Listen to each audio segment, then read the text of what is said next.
SuperTalk Mississippi Media production. The Common Collector is the premier local sports cards and memorabilia destination in Northeast Mississippi, where there's something special for everyone. Visit the Common Collector at 704 Cruz Street in Corinth, open Wednesday to Saturday. I'm Steve Azar, and I'm on the other side of the microphone, meaning I'm asking the questions this time, and oh, have mercy for the airwaves. I spent 20 years in Music City, wrote and made some hits, traveled the world, and then moved my family back to the birthplace of American music and where the magnolia trees prosper. And now every time I put my feet on Mississippi soil, when I'm off the road, well, I'm at peace. On this show, it's all about hearing the stories straight from the mouths of the friends I've made along the way, their journey to success. Heck, there might be someone on I don't even know, but you know how us Mississippi types are. We tend to take well to new company. In a Mississippi Minute, all 60 of them. I'm Steve Azar. It's just like that muddy river, moving slow. Ain't no worries, it's how life goes, baby. In a Mississippi Minute. Hey folks, time for another In a Mississippi Minute. Always grateful for you tuning in. My team at SuperTalk, always double grateful over there in Macon, Mississippi, because they're making the best catfish produced here in Mississippi. Go to superiorcatfish.com and visit Mississippi.org, man. You know me. I dig celebrating why we are the birthplace of America's music. We had a transplant many years ago who has made Mississippi his home and also educated so many of our future promising acts. He's a true treasure, and we're going to get to him right now. Before we do, go to visit Mississippi.org. He understands it, celebrating the arts and making it matter in our economy. Big O impact. All right. Today's guest, we first met at B.B. King's Club Ebony, historic there, legendary down in Indianola, Mississippi, which we turned into a recording studio to make my Steve Azar and the Kingsmen album back around 2016. Today's guest was one of those King's men, a tremendous educator, like I said before, world-class musician, soulful. Man, I get the benefit of having him on stage ever since we met, and it's always a blessing. I look back at him and I go, man, how special is this? Besides playing on that album, he played on what originally was the bicentennial song for this that I wrote for the state of Mississippi, now the official state song. And One Mississippi would not sound nearly as good if he wasn't in that room that day, I can tell you. So let's get to it right now with one wonderful man and Dr. Alfonso Sanders. Hey, Doc. Hey, how you doing, Steve? Yeah, thanks for having me on, man. Oh, man, I love it. Listen, I just recently had one of your students, Jimmy Lee Jr., who's with us now, playing with us on the road and in the studio, and he had such wonderful things to say about you and how you have impacted his life. You've impacted a whole lot. I want to start with this. When we met and we were doing the documentary, we went over when you were teaching a couple of brothers, right? And you were teaching them some jazz. They were on the horns. And I watched you be a teacher, but be a friend. But I know you. You are very particular about let's get it right, but yet there's compassion. So you're like this coach that never goes overboard, but yet you really are striving for this excellence. How do you juggle the two sides when you're doing that and teaching and making sure that you don't hurt their feelings, but at the same time, you want them to get to where they need to go? Yeah, prior to probably you having that opportunity to observe that particular class, my norm is I talk to students, in the pregame of meeting them before these classes, get I guess before the first week is up. I try to get a consciousness set. And my main thing is to explain to them that a grade is not the goal. So if you want a grade, I would usually tell them, why don't you write it on a piece of paper, sign it, and I'll sign it and give it back to you. And therefore you'll have the grade that you want. But then that might not be the outcome that you want. And so I would always tell them that you ultimately you are the test. When you walk out of here, there's no such thing as you took a test. You are actually the test itself. So you'll have to carry that with you. So in music, I've never had anybody ask me about grades. I don't think you ever asked me about a grade I made. Mm-mm. You just want to know if can I play the role that you're asking me to play, and then that makes up, the dynamics of whatever you're looking for. That's what I've done to students for a long time. Even when I was teaching in high schools, I tried to make it evident, or find ways to make the student motivate themselves. But that's a difficult thing to do. But if you can find that place, because nothing else is going to matter. I mean, coaches who scream at students, it's not going to result in an outcome. It might be a temporary motivation, but it won't last very long. You're talking temporary. A lot of students that you teach are going to be temporary. They just want to get through it. But then you got those, every once in a while, the ones you see the light in their eyes, you see the effort they're putting in, the work, the time they're putting it in, and then you got something that's real there. Pretty obvious for us as we've made our way through teaching folks along the way, right? Yeah, well, that's actually something. I mean, that's good you pointed that out, because nothing in this life that you're striving for, as you say, living a life is a lifelong skill to live. Period. Right? Yeah. What you do with it then becomes that thing. But anything we do is a lifelong skill. Whether you want to sleep it away, or you're going to dream it away, but if you're going to work at something to make it habit forming, that's positive, then it's going to take a little work. Yeah. So when I look at you, I see Mississippi, right? Mm-hmm. You're a native Dawson, Georgia. Mm-hmm. Yet a prominent figure in Mississippi's music education and entertainment industry since I've moved back. First of all, 2 questions here. Tell me about before the days you even thought about getting your PhD and becoming a doctor in education. Go back to the little Alfonso Sanders in the rearview mirror, the kid that grew up, the desires you had, when music bit, and then how you got to Mississippi. Yeah, and these are some familiar stories to many. In my early years of establishing myself, people would ask me these questions, and I rethink it sometimes. Wondering, myself, what was my thought about myself? And I asked B.B. King a question like that one time. I said, B.B., when did you know you were B.B. King? And he just stopped and said, I've never been asked a question like that. Like, when did I know I was B.B. King? And it's like who is, who are you? Who are you to yourself? Well, Dawson, Georgia is a small peanut town, about 17, 18 miles from Plains, Georgia, where Jimmy Carter was born and from, and lived his life out. He remained there and went back there even after becoming a president. I left with my parents left there early to move to the Atlanta area. They actually went to Macon, Georgia first. But prior to that, I was growing up in just a small, red clay town. And I stumbled into music by accident, trying to be a baseball player of sort. And so I was a fair player. I don't know if I was going to make pro, but I still found myself curious about a trumpet that one of the guys of one of the first basemen, he played in the band.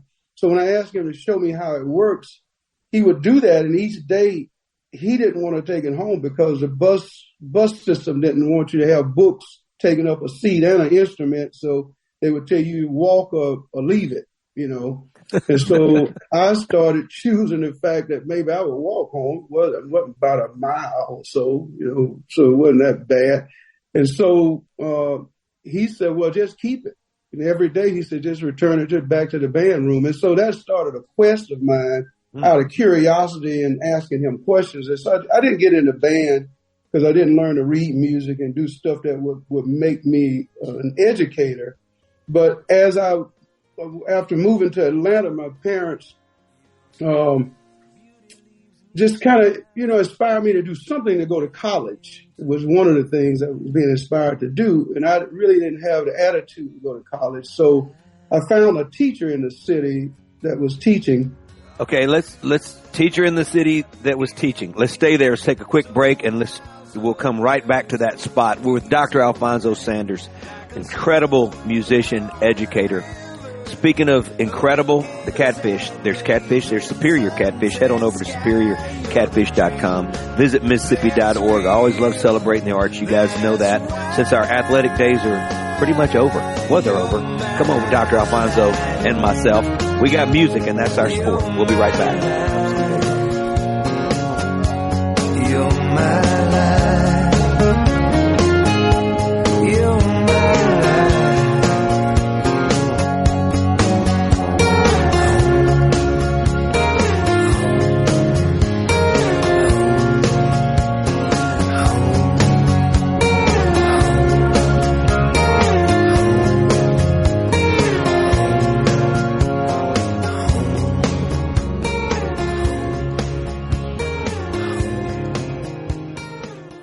Listen and watch all your favorite SuperTalk Mississippi shows live and on demand. Listen to tons of music. Plus, get the latest breaking news from across the state with the SuperTalk Mississippi app. The SuperTalk Mississippi app. Download the SuperTalk app on your iPhone or Android device now for free. Just search SuperTalk Mississippi in your app store on your mobile device to get everything Mississippi all in one place. The SuperTalk Mississippi app. Get it now. For all your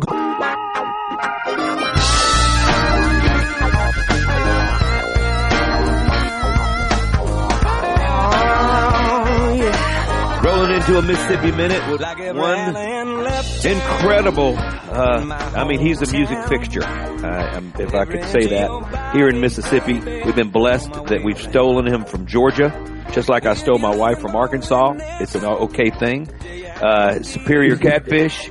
If you want to just get it, you don't have to steal it. You can just buy it. Go to store.superiorcatfish.com. Great folks over there, produced here in Mississippi, that catfish. And visit Mississippi.org. Plan a road trip. Dr. Alfonso Sanders spent many days at Mississippi Valley State educating as well. But right now, we're talking about his life growing up. Okay, so take it where you're from, this teacher that you meet. Yeah, I was introduced to a teacher. Actually, that was another incident. I was just happened to be on MARTA, the bus system in Atlanta, and I always carried this trumpet with me just in case I could have a moment to practice some dead spot. And so a guy noticed me, and he came, and of course I started to look his way, trying to see what he was about, because I noticed he had a trumpet case too. He happened to be a professional trumpet player. Was back in Atlanta from New York. That was with the Duke Pearson big band in New York, and Duke Pearson was the A&R director for Blue Note Records. So I didn't know I was going to embark on a jazz journey. I just was trying to actually learn how to play the horn. And so he introduced me to a gentleman by the name of Joe Jennings, who is 87 years old today. And I said today, but at this time, and I still talk to him. I talk to him probably at least twice a week. We talk about music, and when I go home to Atlanta, I'm always going by his house. We spend hours and hours, discussing music. But he started me on this journey to get to Mississippi by introducing me to a gentleman by the name of William Fielder. Everybody called him Bill Fielder. But Professor Fielder at that time was coming back to Mississippi to teach at Mississippi Valley State. And this is in the late 70s. And when Joe introduced us, I heard him play trumpet, and I knew right then. I said, well, this is the guy that I'm following. And Joe said, well, he's a good teacher too. But then Bill told me to stay in Atlanta. He said, because I'm going to a little small town. And he said, you don't want to go there. He said, meet me in New York. He said that would be because he said when I finish at Mississippi Valley State, he said I'll be there a year. He says I'm headed to New York, but he was there because his dad had gotten sick, and so he was asked to come there by a gentleman by the name of Russell Boone, which Valley State owes its band program to. That his history is phenomenal. You know, if we had time to go through that history. But anyway, I got to Valley State, and Bill ended up teaching me quite a bit that year. But he was doing just what he said. He told me, he said, "Son, I'm headed to New York," and I didn't want to leave because I thought it would be an injustice to my parents to not finish college. And I didn't know what the future was going to hold. And a lot of other water under that bridge. We talk about that on another session because that'll open up a lot of other thinking. But I was just kind of I wasn't a rebellious person. I just was trying to be a musician. So it seemed as though I was, I guess to any adults, they would say, "Well, aren't you going to do something like to educate yourself? Don't you want to have a decent job? Don't you want to do this?" And you know what it's like. I mean, for you trying to be a musician, your parents are trying to figure out, well, what in the world are you doing here? Yeah. And sometimes those support systems, they're not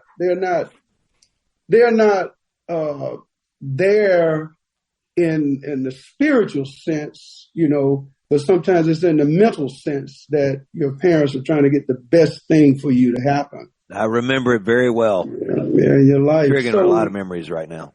Yeah, so that thing happened, and I mean, you know, and I stayed at Valley State, finished that first degree, and I realized that after meeting so many beautiful teachers, and at that time, you know, that music program was like bar none. I mean, Russell Boone had built a music program, so I met students from New York, Chicago, Houston. He recruited from everywhere. There were students from Las Vegas, students from California, music programs out of St. Louis, where these students were coming there to study music. Had a jazz program. It had a string orchestra.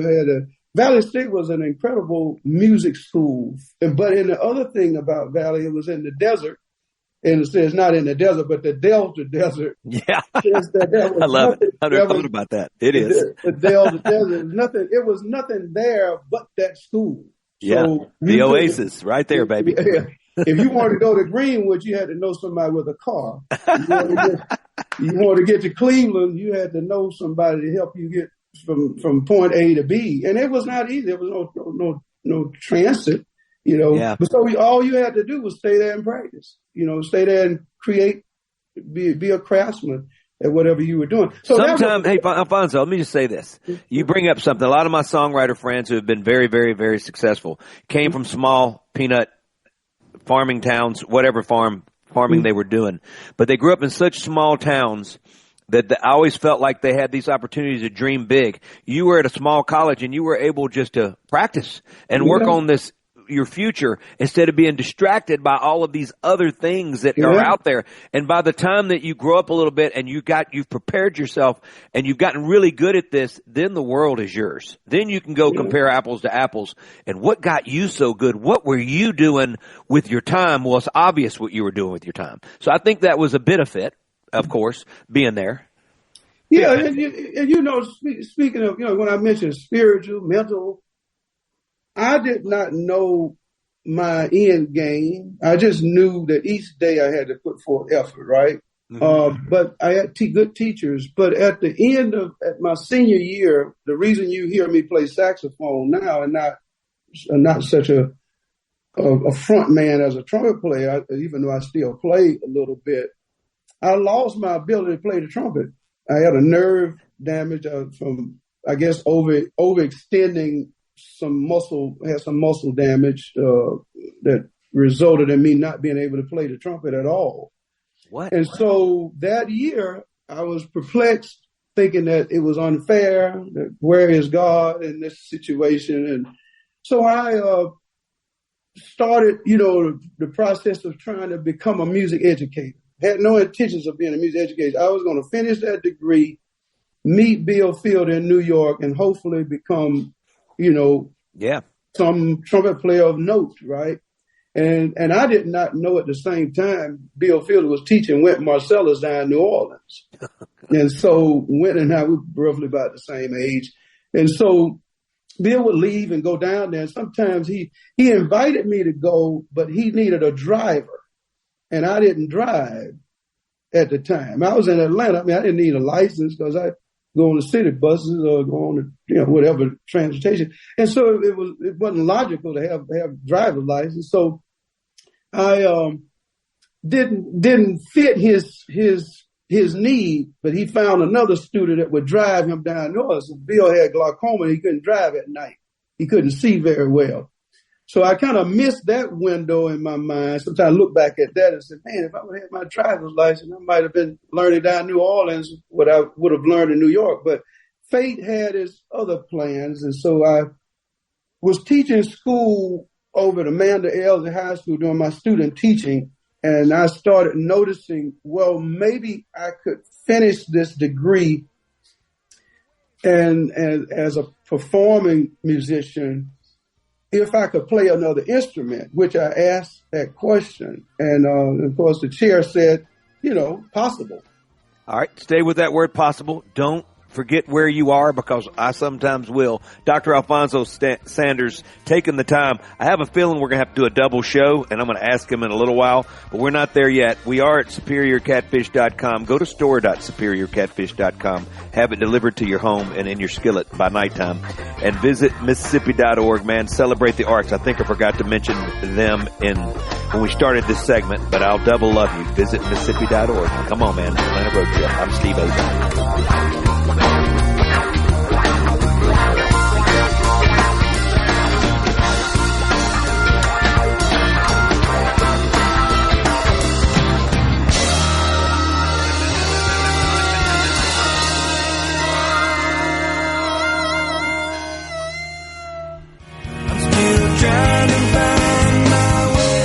Up to $20,000 available for first-time home buyers. Hey folks, Steve Azar here. Helping is the heart of our friends at Guarantee Bank. They offer programs like the Home Buyer Equity Leverage Partnership Grant that can assist qualified first-time home buyers with up to $20,000 towards down payment and provide home ownership counseling to empower you on your journey. These funds are first come, first served. Learn more about this program and to apply now, go to gbtonline.com. Guarantee Bank, member FDIC.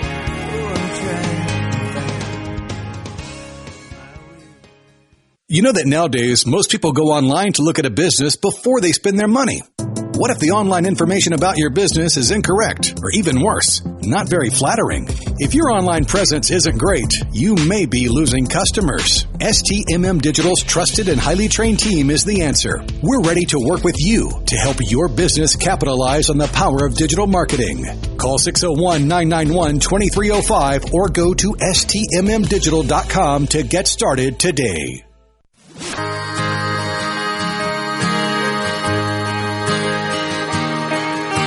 In a Mississippi Minute with Steve Azar, right here on SuperTalk Mississippi. Sign on the door says down home cooking. Yeah, I'm hungry, but I can't eat. And the flashing of the yellow neon motif. Steve Azar in a Mississippi Minute with my pal Dr. Alphonso Sanders, a tremendous educator. A big part of a whole lot of the what's been going on down here. But when I left, even Delta State and the Delta Music Institute, we're going to get into that, but we're talking about his life right now. It's going to take at least 2 segments to get the story out, I can tell you.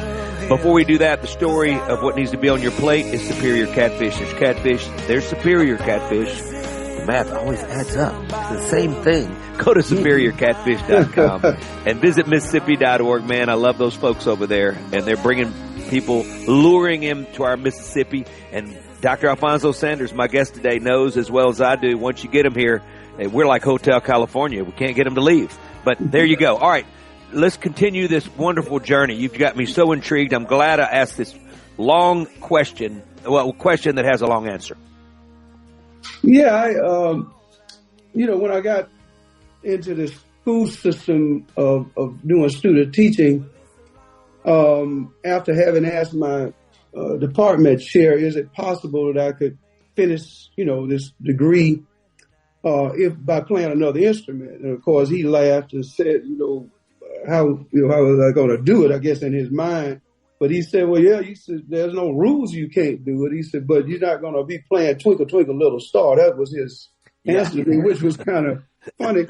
But at that time, I had something, I guess, inside of me that said, I think I can do this. So I took the students' horns. They would leave them. They wouldn't practice. A lot of them leave their instruments, and saxophone was one of them.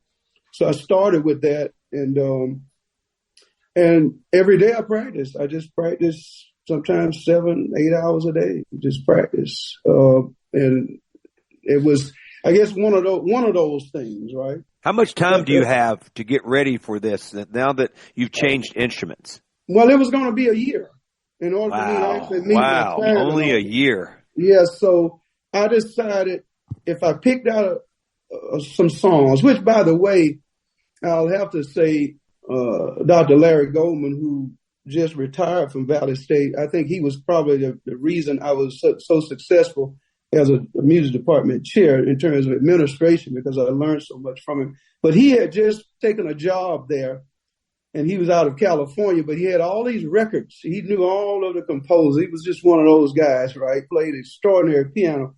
And he told me when I took this journey on myself, to do this journey, he said, well, I have recordings of all of this stuff. He said, if you come over to my house, I'll help you, listen and talk to you about the music. So I did, and it probably became more annoying than anything because I was always trying to get this done. So it took me a year of practice to get 6 compositions of saxophone, which most of them were transcriptions because saxophone wasn't invented when the orchestra's music was being done. You could find, written music for other instruments, but you had to find transcriptions for saxophone.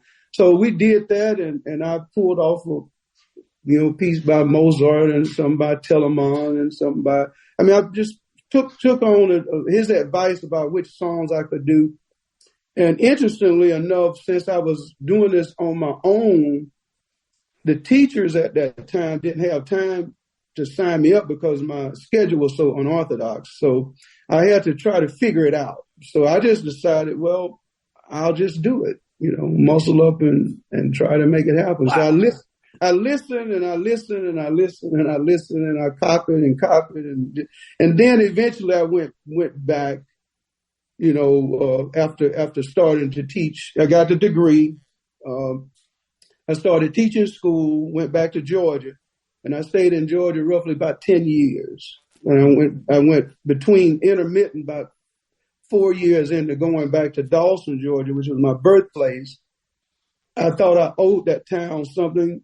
And so it proved to be correct. I had a gentleman told me, said, why don't you take a small town and learn to be a teacher?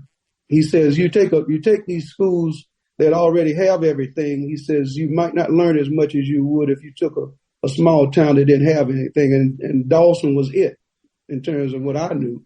So I stayed there for 5 years. I went to Valdosta State on a jazz scholarship. By that time, I had kind of studied a little more in 5 years, and so I stayed with my main mentor, Joe Jennings, out of Atlanta, and it was easier to do then. But then when I got to Valdosta, got my master's degree. And things kept progressing. So I stayed at another 4 years at Terrell County High School, that's what it was called.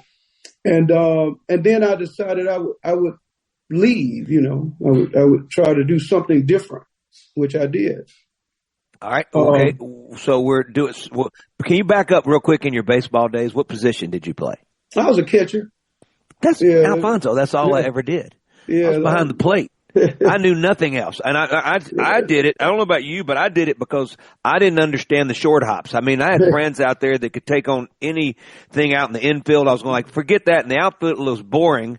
And I wanted to be where the action was. And I got put, coach, he was the best, put me behind the plate, and I never played nowhere else. I loved it back there. And it teaches you a lot. You have to be focused, be definitely focused, and you're the only person who can see the whole game. I had some moms, but you're exactly right. I had some moms. I never understood it. They were always moms behind the plate giving me grief at times. Like they were giving me some serious grief, and I'd talk to the ump and I'd say, ump, come on. He was laughing, I had you develop this great relationship with the umps because you get to see them all the time, and they would say, nice try when you try to move your glove over the strike zone, Nice try. Nice try. Yeah, a lot of fun. But like you said, it was the most active place to be because you were going to touch that ball. God, I loved it. I loved it. But I think it built concentration. I think it did a lot. It makes us feel more like the general, in charge of what's going on. It's interesting at my show that we do at my resident gig down here for Viking Cruise Line. I talk about baseball with Charlie Pride, with Terry Harmonica Bean, and I talk about me being in my baseball uniform when I walked behind my dad's liquor store and saw Eugene Powell. And now I know that baseball is you as well. So, and I know you brought this up before, but isn't that interesting? We got a big old baseball team. Yeah, especially both of us sitting around catching that different thing. But I think it added to our concentration for being musicians because it takes. Even if people don't understand it, sometimes we get patted on the back for being talented, but it takes a lot of time, it takes a lot of concentration to do some of the things that we do in music. And if you're going to play on certain levels, your skill set has to be something innate. Yeah, you're born with something, and sometimes you can make it. A teacher told me one time. He says, Alphonse, he says, some people are born great. And he says some people have greatness given to them, and then he says some people achieve greatness. I totally agree with that. Some people work at their greatness, and they can pass the greatest of great if they're not working at it. Now, if the great ones that are born with it, if they work at it as hard as anybody else, then you're going to see the Tiger Woods of the world, right? You're going to see some exceptional people. Right. You're going to see that. It's just amazing. Well, so you have been at B.B. King's recording studio. We're going to get into this later, but your impact there, your impact with B.B. and raising awareness, that education, everything that he was for, and your involvement there, your time with the Delta Music Institute in the very beginning. A lot of people don't know that you were there in the very beginning with Norbert Putnam and Barry Bays and everybody else. We're going to dig into all that, but let's get to a break. Dr. Alphonso Sanders is my guest today. A life incredibly well lived, and it's just getting started as far as at least I hope, because I hope we're both going to be around to be able to enjoy that stage time and studio time that we've been so blessed to have clashed in such a beautiful way. It was awesome. I am so blessed. Speaking of blessed, my supporters over there in Macon, Mississippi, producing catfish from Mississippi. Go to superiorcatfish.com. Why would you get it from Singapore or wherever? Taiwan. Come on, it's right here in Mississippi, made the right way. And visit Mississippi.org. Man, plan a road trip. Be proud of your Mississippi. I'm Steve Azar. A pack of cigarettes and a bottle of cheap wine. No. What I need is one more chance to get us right the first time. I don't need a pack of cigarettes or some bottle of cheap wine. No. What should have been, what ought to be, you're here with me. That's all I need.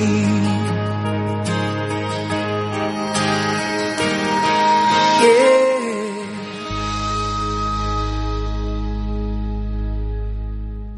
Listen and watch all your favorite SuperTalk Mississippi shows live and on demand. Listen to tons of music. Plus, get the latest breaking news from across the state with the SuperTalk Mississippi app. The SuperTalk Mississippi app. Download the SuperTalk app on your iPhone or Android device now for free. Just search SuperTalk Mississippi in your app store on your mobile device to get everything Mississippi all in one place. The SuperTalk Mississippi app. Get it now. The game's on the line.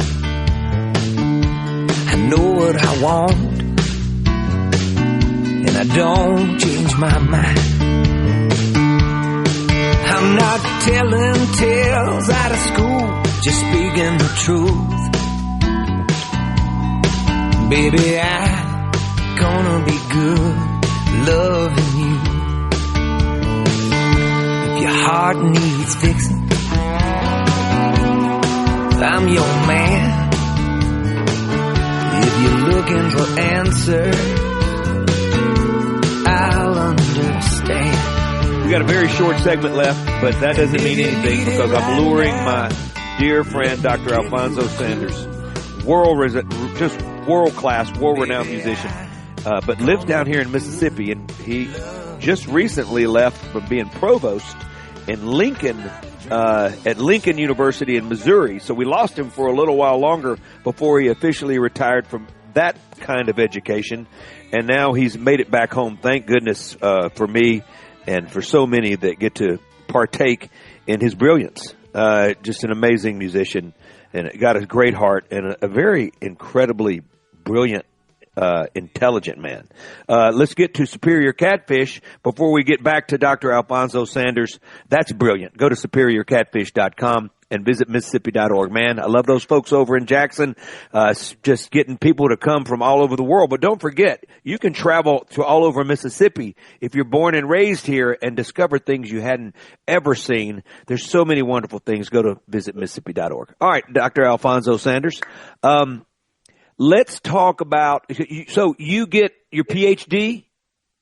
Well, yeah. We were talking about that Valdosta, transition, and that year was probably one of the most formative, I guess, if anything, to say it was challenging, but also was inspiring and led me to develop jazz bands in high school, or to do a better job at it, and so from that point on, I was kind of catapulted into coming back to Dawson, teaching a little bit longer. And after 4 years later, I decided I would try a larger school system because I had done as much as I can. And speaking of Mississippi, there was a guy by the name of Darren Johnson that I just recently talked to because we lost a band director from Georgia. And he made me aware of it and by giving me a call.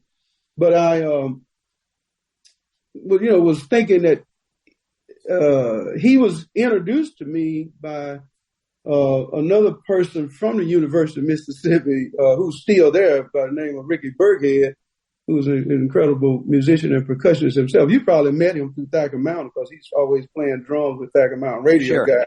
Yeah. And so anyway, he called me and said, well, there's a guy, I was telling him I needed a band director that I could train or somebody that I could work with to stay in Dawson because I didn't want to leave the program without having some follow-up, right. So I felt like I did the right thing. But he was from Mississippi, from Hollandale. And it just, interestingly enough, Mississippi just throws this talent around. It's everywhere. It's just insane. So we went through that, and I went to a larger high school to teach, and see in Dawson, through those years, we had come through like full circle. Most of the academies were a result of integration.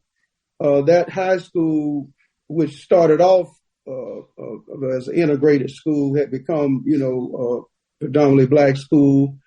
And from that point on, I decided I would need at least some more diversity. And I went to a larger city and built, build a band program, but put my spin on a program the way I thought it should be developed, so there was a kind of a class representation of who I think I would want to be as a musician. So I turned out pretty good students, along the way. Met a lot of beautiful students. I still got students that contact me, And so from that point on, I was kind of catapulted back into Mississippi, turn of events, and since Ricky Burkhead had taken a position at the University of Mississippi, I thought it would be a good place to do the doctoral studies. I took that offer that they gave me to be, one of those teacher people. You kind of get an assistantship They Right. pay you to teach, and you get your degree. You work on your PhD. So I did that, and that turned out to be a favorable thing. And I had probably the most interesting time that university had, and it might be because the creator set all that up for me. And I was trying to take it personal, like all of this was just for me. I got the right teachers at the right time, at the right schools at the right. But you had adversity. You had to change an instrument when you're blaming everything and having to figure out what instrument would work with this, your health issue, with your nerve issue. And that to me was a pivotal time, a crossroads for you. And Doctor, I can't thank you for taking the time. I love getting to know you better this way. You're a special man. We're going to do part 2 with you. Are you cool with that? That's great, man. Okay, all right. I know you'll edit this up and make it a. No. I got a producer, my man Will East over there. Hey, thank you so much, folks. Dr. Alfonso Sanders, part 1, heading into part 2. Superior Catfish is part 1 and part 2 of your daily diet. Come on, go to superiorcatfish.com. Visit Mississippi.org. Come see us down in the Delta. Man, we'll take great care of you. I'm Steve Azar. Later on. I'm Steve Azar. In a Mississippi Minute, all 60 of them, where you can take your sweet time.